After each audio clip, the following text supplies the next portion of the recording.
अखिलेश यादव को जनता ने कभी जनादेश नहीं दिया और भाजपा के पक्ष में वातावरण बनाना, भाजपा के पक्ष में मतदान करा और देश के यशस्वी प्रधानमंत्री को रिकॉर्ड मतों से जिताने।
हमारे साथ मंत्री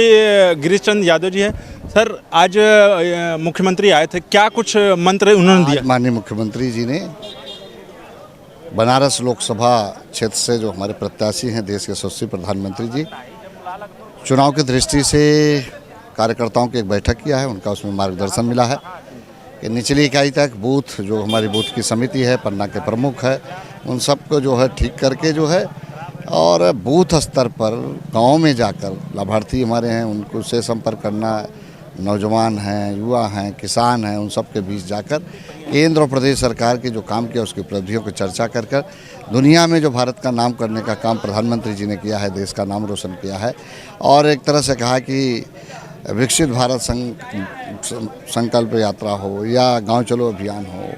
या जो है मन की बात का बात हो, लाभार्थियों के बीच संपर्क करो, इन सब योजनाओं को नीचे पर धरातल पर ले जा करके और भाजपा के पक्ष में वातावरण बनाना, भाजपा के पक्ष में मतदान करा और देश के यशस्वी प्रधानमंत्री को रिकॉर्ड मतों से जिताने के लिए उनका मार्गदर्शन प्राप्त। विपक्ष अभी तमाम प्रत्याशियों का अभी लिस्ट ही बना रहा था, क्या मानते हैं कि मतलब पहले आओ पहले के पास कोई एजेंडा नहीं है, वो लोग जो है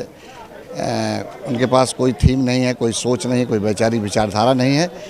अनर्गल बयान अलापते रहते हैं और उनका यही काम है, जनता उनको जान चुकी है। सर, एक प्रश्न, चूंकि अखिलेश यादव बोलते हैं कि जितनी तेजी से आए हैं उतनी तेजी से वापस चले जाएं। अखिलेश यादव को जनता ने कभी जनादेश नहीं दिया, उनको वरासत के आधार पर जनादेश मिला था और आप देखेंगे कि 2012 में वो मुख्यमंत्री थे और 17 तक 2 चुनाव उनके मुख्यमंत्री रहते हुआ। एक तो लोकसभा का चुनाव हुआ 2014 में 73 सीटें भाजपा जीती,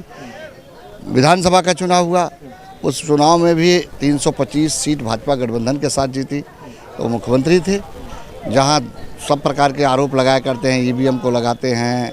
और कहते हैं कि प्रशासन ने जिताया है, तो सारा चीज़ उनके पास थी, फिर भी वो बड़ी बुरी तरह से हारे। इसके बाद लोकसभा का चुनाव 2019 का हुआ, बुआ बबुआ मिलकर चुनाव लड़े, इसके बावजूद भी हमारी पार्टी ने 64 सीटें जीती थी। उत्तर प्रदेश में 2 उपचुनाव हुए,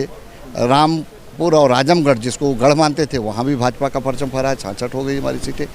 और 2022 में आपने देखा होगा जब विधानसभा का चुनाव चल रहा था तो विजय यात्रा निकाल चुके थे, लेकिन जनता का जनादेश भारतीय जनता पार्टी के पक्ष में आया और 37 सालों का रिकॉर्ड तोड़कर भाजपा ने पुनः उत्तर प्रदेश में सरकार बनाई। तो अखिलेश यादव को निराश हास्यास्पद बयान देते हैं और एक तरह से मैं इस बात को आज आपके इस टीवी चैनल के माध्यम से भी कहना चाहता हूँ, अखिलेश यादव को अब कभी भी जनादेश प्राप्त नहीं होगा।